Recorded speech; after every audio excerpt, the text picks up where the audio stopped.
выставку Каната Адаухасова. И вступительное слово я предоставляю сказать председателю Союза художников Казахстана господину Шубаниязову Умирбеку Арамбасаровичу. Құрметті суретшілер, бұл жерде басында әріптестеріміз болып тұр. Енді ағайын туысқан екібастан келіп отыр. Қанатқа тілейтінім шығармашылығында терең күрделі жұмыстар орын алсын деймін. Ертең өзіңнен емес, бәріміз деп мақтанып жүретін туындылар қоластынан шықсын деймін.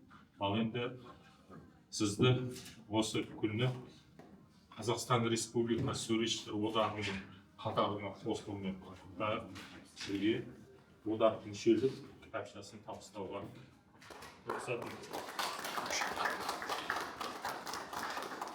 483 номер.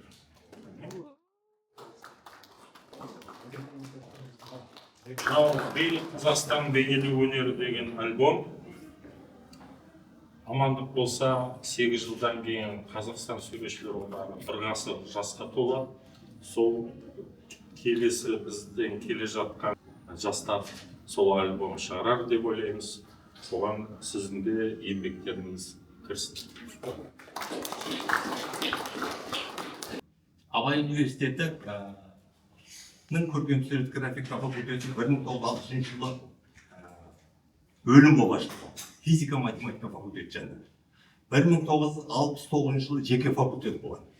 Сол жеке факультет болғанның 2019 жылы 50 жылдық аталып өтті. Ал енді осы Қанат сол факультетте жұмыс жасады. Өзі жақсы оқумен бірге қызыл дипломға бітірді. Сонда сабаққа қалып өзінің ұстаздық жұмысын бастады. Осы ұстаздық жұмысында жүріп, көптеген өз шәкірттерін тәрбиеледі. Институттың дамуында қосқан үлесі үшін өнер, мәдениет және спорт институтына 50 жыл мерекелік медалімен марапатталды. Садуақасов Қанат Маңғалиевич.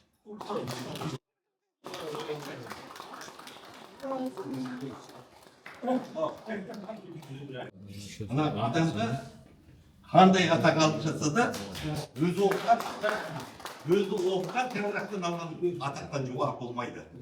Ондықтан ол білім ордасының тағырағы кеудіңде жарқырап. Ассалаумағалейкум, құрметті өнер тұлғалар, құрметті өнер сүйер қауым. Мынандай қасиетті шаңырақта бүгін осындай көрме өткізуге екінің бірінің қолынан келе бермейді. Бұл жерде қаншама өнер саңлақтары, өнер тұлғалар осы жерде көрме өткізіп, біз сияқты жастарға үлгі болып кеткен. Осындай шаңырақта бүгін міне кезекті рет түсіп, менің ұстазым Қанат ағамдармен көрмесін өткізіп жатыр. Осы Қанат осы күнде өмірге азаматтық қожағыма және кешіріп көрмеге қатысып отырған барша тұлғаларға алғысымды айтамын. Ұстаз жақсының ұстанымы жақсы дейді. Қанат ағам өзі сөз арасында айтып кетті. 95-96-та сол жерде ең алғаш қасиетті университетімізге Абай атындағы болды. Сол жерде Қанат ағам алғаш бізге сабақ берген болатын. Қанат ағам тек қана өнер саласында ғана қырнаған емес, ұстаздық құрметке ие болған мінезімен де ақкөңіл, сондай биязы парасатты тұлғалардың деп айтар едім. Тек қана ол емес, сол қалпында әлі күнге дейін араласамыз, өзінің ақылын, бабаларының арқылы өзінің қамқор бойында қандай қасиеті бар, адамгершілік, рухани несі бар, соның бәрімізге ақыл жиында айтып келатқан үлкен тұлғалар ретінде құрметтеймін. Енді тек қана арамдан емес, жеңгем де сол қасиетті шаңырақта ағылшында, неміс тілінде сабақ беріп бізге де үлгі көрсеткен үлкен ұстаздық отбасылардың біреуі десек болады. Енді мынау құрметтен Канада өзіміз әрқашан осы біріншісінде соңғысы емес, болашақта үлкен көрмелердің куәсі боламыз деп ойлаймын. Енді жақында Евразиялық дизайнер қоғамының төрағасы Ермек Сабырұлы ағамыз өзі келе алмады, сол кісінің аманатын сізге алып беріп отырмын. Өзі Астанада жақында ғана Евразиялық дизайнер қоғамының үлкен көрмесі өткен болатын. Соған енді ұлттық дизайн академиясының академия атағын сізге осы көрмеңізді құттықтап марапаттау арқылы мен де сәлем жолдап отырмын. Сізге мәлім кеспей түрде құттықтауға кеудеңізде ұлттық дизайн академиясының куәлігі.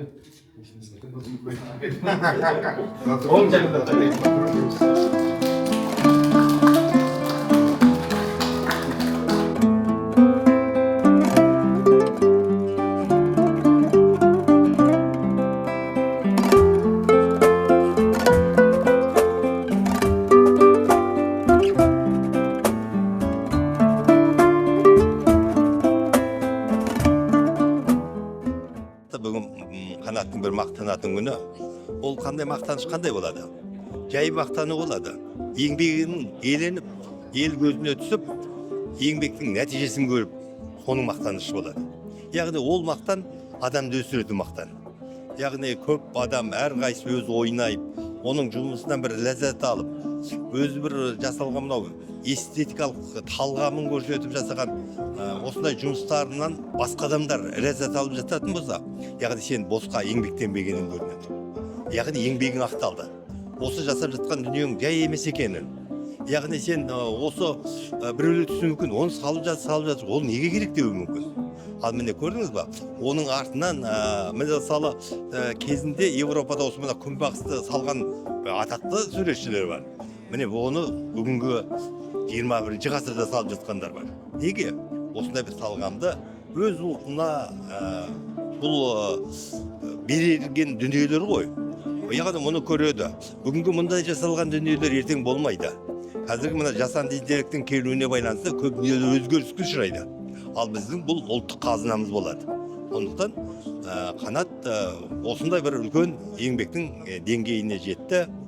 Ал енді мына бейнелеу өнерінде ең атақты туындыларын 80-90 жаста жасаған адамдар болады. Сондықтан Қанатқа сәттілік деп, өзінің бір таңдаулылары сол жасқа шейін еңбек етіп, сонда көрінсе деп тілеймін. Қанат сонау студенттік кезден бастап бірге жолдастығымыз жалғасып келе жатқан азамат, қазірге дейін бір-бірімізге деген құрметіміз, сыйластығымыз, жанұялық достар десек те болады. Сондықтан бүгінгі үлкен өтіп жатқан іс-шараның куәсі болып, соның ішінде Қанаттың салған суреттерін көпшілікпен бірге тамсана тамашалауымыздың өзі бір үлкен құбылыс деп есептеймін. Қанаттай бауырымыздың барына осындай қылқаламның шебері болып жатқандығын өте қуанышты, мақтанышпен айта аламыз. Алдағы уақытта да Қанаттан үлкен жетістіктер күтеміз. Бұйыртса, бұдан да үлкен көрмелерде кездескенше деймін. Ал енді бүгінгі мына біздер Қанаттың туындыларының бір үлкен бір көрмесіне келіп, соның куәсі болып отырмыз. Қанат ініме тек талмас шабыт, қажымас қайрат тілеймін. Өзінің бүгін сондай үлкен жасаған туындыларын көрсетіп жатыр. Өте қуаныштымын. Және де Қанаттың еңбекқор екенін мен бұрыннан білем. Қанаттың қаншама адамға деген адамгершілігі, бір-біріне деген сыйластығы өте жоғары. Сондықтан да мен Қанатқа тек алға қойған мақсатына жете бер, отбасын тек биіктен көріне берсін, балдарын қуанта берсін. Қасында жүрген жолдасы әрдайым оның қолдаушысы болады. Жансая қарындасымыз өте жақсы білеміз. Ал енді тек осындай көрмелер жиі болып тұрсын, жоғарыдан көріне берсін деп. Екіншіден құттықтайын деген, кеше осы суретшілер одағына мүше болып жатыр. Осы суретшілер одағы енді өзінің өмір бойы еңбегін бәрін көрсете білу, елге паш етіп, өзінің еліне еңбегі сіңген азамат болсын деп тілеймін. Сәттілік болсын Қанатқа. Бүгінгі көрмеге келу себепші болған осындай бір киелі шаңырақта көрме өткізіп отырған менің ұстазым, осы өнер жолындағы ұстазым десем де болады. Тек қана бұл кісі бізден Абай атындағы Қазақ ұлттық университетінде 95 жылы бейнелеу өнер және сызу факультетіне түскен кезде ең алғаш бізге сабақ берген, сондай өнер жолында тәрбие берген үлкен тұлғалардың біреуі Қанат ағам. Бүгінгі жеке көрмесін құттықтаймын. Бұл Қанат ағам тек қана бұл жерде ғана қазір көп елдің алдына өзінің назарын аударып сөйтіп көп түсе беретін кісілердің біреуі емес. Неге десем, бұл кісі өзі тұйық, бірақ мінезі өте ашық жарқын, сондай керемет рухани адам құндылығының ең шоқтығы биік азаматтардың біреуі десек те болады.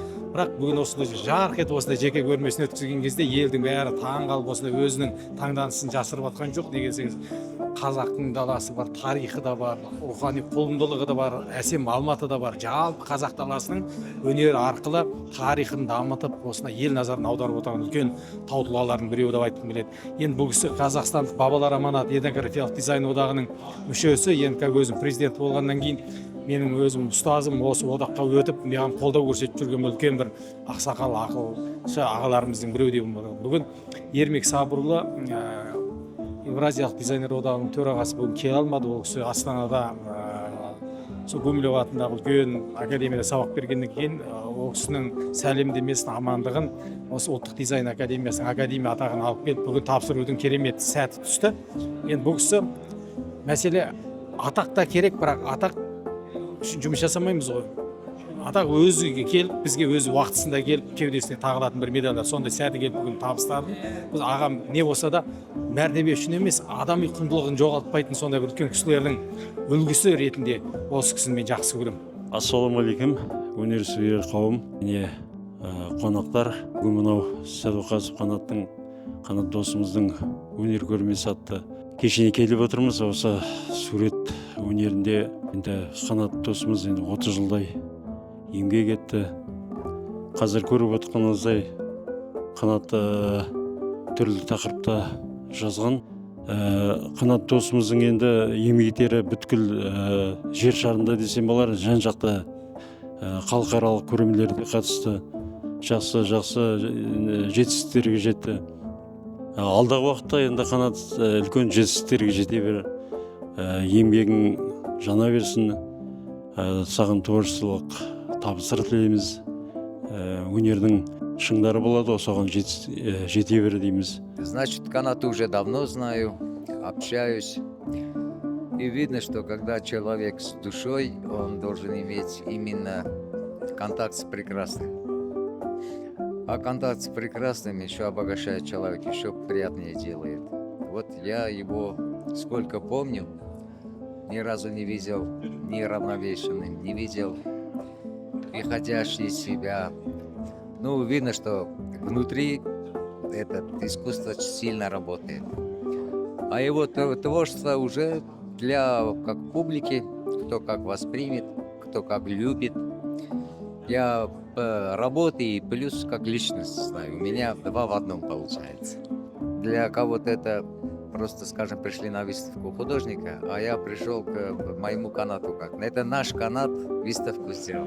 Это наш канат, да. Ну, я хотел бы поздравить, прежде всего, Каната с таким достижением.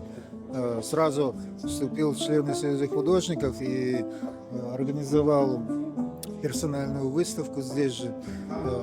Это достижение для каждого художника, особенно казахстанского, чтобы провести персональную выставку и вступить в члены Союза художников.